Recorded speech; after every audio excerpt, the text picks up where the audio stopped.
Hello, everybody. It is a little bit late this week for our SoCal first time buyer market update. This is for March 12th, 2021. My name is Stephen Mead with Domicile Real Estate. We are on a mission to help California's renters become homeowners. Again, I apologize, it's a little bit late this week. You might be hearing that the market is pretty crazy. I might have been saying that, and guess what it is? Today we were just out really late working with clients, and the videos are something that we do kind of in addition to working with our clients. Speaking of which, if you'd like to be one of those clients, definitely hit us up. The other thing I was going to mention is, and people don't ever put this in the comments on YouTube, but they send me messages privately, and I think it's kind of funny. You'll notice that for all of our videos, we have Zoom backgrounds. And someone asked me, they wanted to see my actual office. And I actually record these videos in a couple different places, but the reality is, most of my videos are recorded from somewhere in my house, and my house has a lot of glass in it.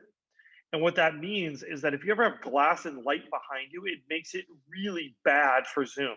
So I usually record in a location where the light is in front of me. So the background isn't necessarily that great, but I might actually do next week show you a glimpse of the actual background rather than the Zoom background. Also, going on kind of our description this week, is there kind of a glimmer of hope, or is that the headlight of an oncoming train? And I wouldn't tease you like that. I do think there's some good news coming, so we're going to jump right into these stats. I know it's a little bit later, but I also feel like if you are watching this at 7:30 p.m., it's because you are very interested in the entry-level home buyer market here in Southern California. Just as a quick reminder, we base our statistics on Los Angeles and Orange counties. However, for some of those neighboring counties, we do have some information and some insight as well. San Diego, Riverside, San Bernardino. So definitely hit us up about that. Without further ado, I'm going to jump in here to the stats. Let me pull that up here. So, okay, first thing is our close prices. Again, a disclaimer, these close prices are based on contracts that were signed 30 to 45 days ago. So basically kind of between the beginning and the middle of February, things were in full scale craziness. What I think is interesting here is, one of the things we've talked about is that the condo market has gotten a little bit tighter, but the prices haven't really sort of reflected that, which I think is kind of interesting. And there's a couple reasons why that might be.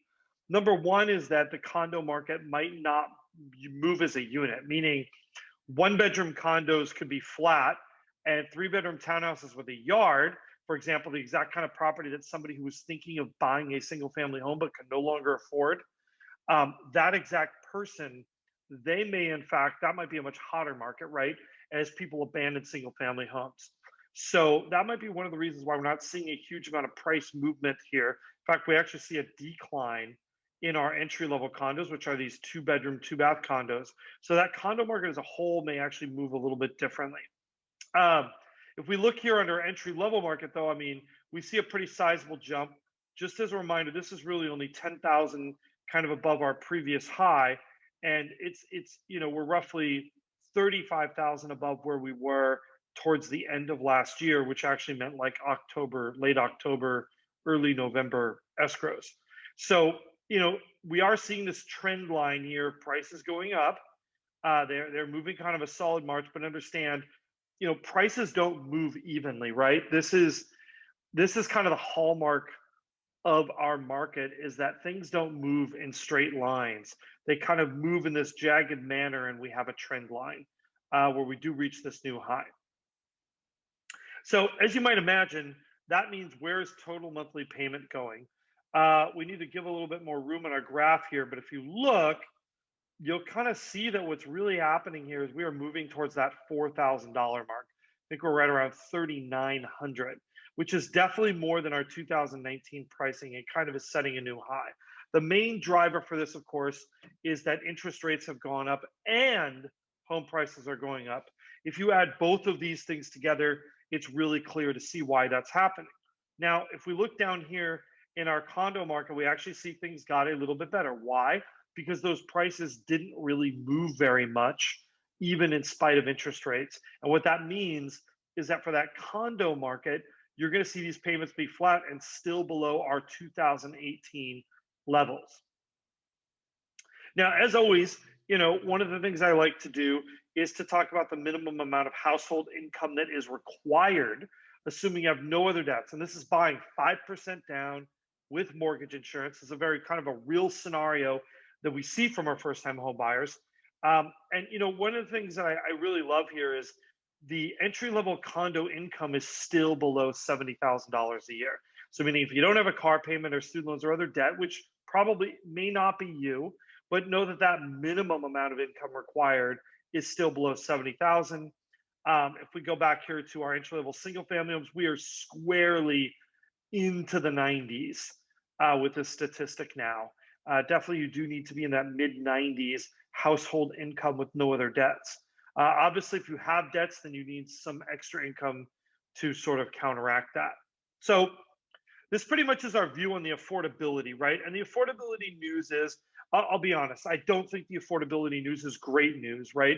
If you're a first time home buyer, I mean, we are seeing affordability be reduced rather than getting better. But I think really that's kind of the secondary story. I think what most people are talking about in this market right now is the availability of housing, not just the affordability of housing. I'm hearing from buyers saying they would gladly spend another $5,000 if there was a house for them to buy. And in fact, that exact attitude is what is causing prices to rise, especially in that entry level single family home segment.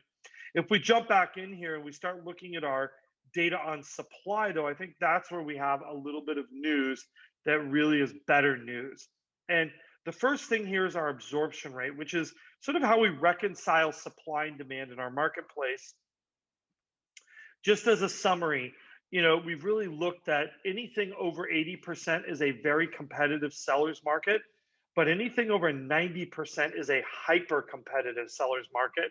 And what you see is both condos and our entry level single family homes, that absorption rate has dropped into the 80s, which means this is still a very, very competitive market, but it isn't quite the level of circus that maybe we saw a few weeks back. I mean, look, we were seeing us trending pretty much since the end of January. We were seeing these absorption rates for single families over 90%. This is the first time we've seen that number drop back into the 80s. And I really think generally that is some good news. I think that what's happening is I think these higher interest rates are finally giving us a little bit of relief on that buy side front. But bear in mind, this is still a very pro sellers market. This does not mean things have shifted that other direction yet. They haven't crossed a boundary. They've just gotten a little bit easier. So if you are a buyer who's been sitting on the sidelines, you've kind of been a little bit discouraged, a little bit frustrated by looking at what you see, understand that these things ebb and flow week to week. And guess what? Things have gotten a little bit better for 2 weeks in a row now. Now, one of our other things that we look at is our total inventory of houses, right? How many of these listings exist? How many entry level single family homes are there? And I just want to give you a little bit of a reference here, right? If we are looking back towards the end of last year, so this is in September of 2020, look at where we were with this number. Our entry level homes were right at 1,750, and we are now more like 1,100. So understand, this week things have gotten better, right? Like this situation is improved for you, which is the reason why this is reflected in that absorption rate. But understand, in the grand scheme of total inventory, look at where we are versus where we were in the fall of last year, which was generally regarded as a very active market. We still have way fewer listings. I'm hoping this is a sign maybe that we're seeing finally some sellers are getting the message that they can sell their homes for great prices right now. And we're going to see more inventory hitting the market. I think more inventory really is going to be a good thing for both for buyers at this point in the market. For sellers, I mean, obviously it's more competition, but remember, this is our first time buyer market update. So really we're mainly concerned with buyers in this one. And this is good news. Inventory going up is always positive. You always would rather have more choice rather than less choice. We also see some good news here in this related statistic, which is our week supply of homes, right? So in our entry level single family home market, we actually see, for once, good news. The number of weeks went up, but I think this really kind of puts things in perspective. Back in September, we had just under 4 weeks supply. And even though things got a little bit better last week, here we are at 2.6 weeks. And I think the condo market, really, this is the one that just shows this dramatic change. We were, just under 8 weeks of supply. At one point, we were under 10 weeks of supply.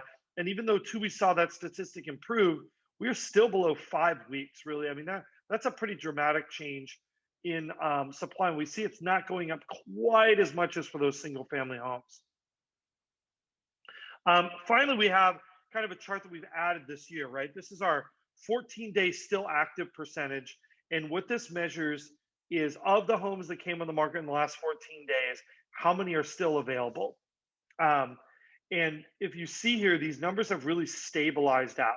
The condo market is a little less competitive. Entry-level single family is still more competitive, but at least we're seeing some stability in these numbers, indicating that this is a market that, is, maybe it's getting a little bit better, maybe it's getting a little bit worse, but it's not huge changes in that buyer dynamic, right? Not big changes. We're seeing a fairly stable market in terms of, is things getting way better or way worse? No, they might be getting a little bit better or a little bit worse, but not huge changes. Something else I want to talk about is, for our first time home buyer market update, which is this video, we try to give you an idea by using a subset of the market. So for our entry level single family homes, those are 3-bedroom, 2-bath, detached single family homes. For our entry level condo, those are 2-bedroom, 2-bath units. Understand that these market statistics may be different in different price segments. So let me give you an example. I mean, Los Angeles and Orange counties are pretty big, right? The 700 to 750 market in, say, Fullerton, Brea, La Habra, that market is on fire, right? But that same exact market, or that entry level market in, say, Newport Beach, is going to be a much higher price point, right? The $1 million to $1.2 million market in, Costa Mesa is the one that's on fire, even though that's a much higher price range. So you have to understand that, some of these are market dependent. We're really trying to give you a good, useful snapshot, but your individual market segment may vary. Maybe you're not looking for that 2-bedroom, 2-bath condo. Maybe you're looking in the 1-bedroom condo market, and that market might be a little bit different than the 2-bedroom, 2-bath market. So really, this is a great starting point to understand kind of the overall health of the market and what's going on, but it's not really the end all to market statistics. Your market segment might have some peculiarities in it that are a little bit different. Anyhow, thank you guys so much for watching. We love the comments on our YouTube channel. We try to answer them as fast as we can. Don't forget to like, subscribe, hit that notification bell, and we will see you again next week. And as always, like I said, our tagline is, we are on a mission to help California's renters become homeowners. This is really what we believe in, what we're about. We're passionate about the idea of homeownership, that homeownership is really a mechanism to sort of better finances. It's really a gateway to a lot of things that are positive in your life. Anyhow, if you have any questions, you'd like to work with us, we'd love to hear from you. Definitely send us a message on any of the channels, write a comment on YouTube, send us a message on Facebook. We'd love to hear from you.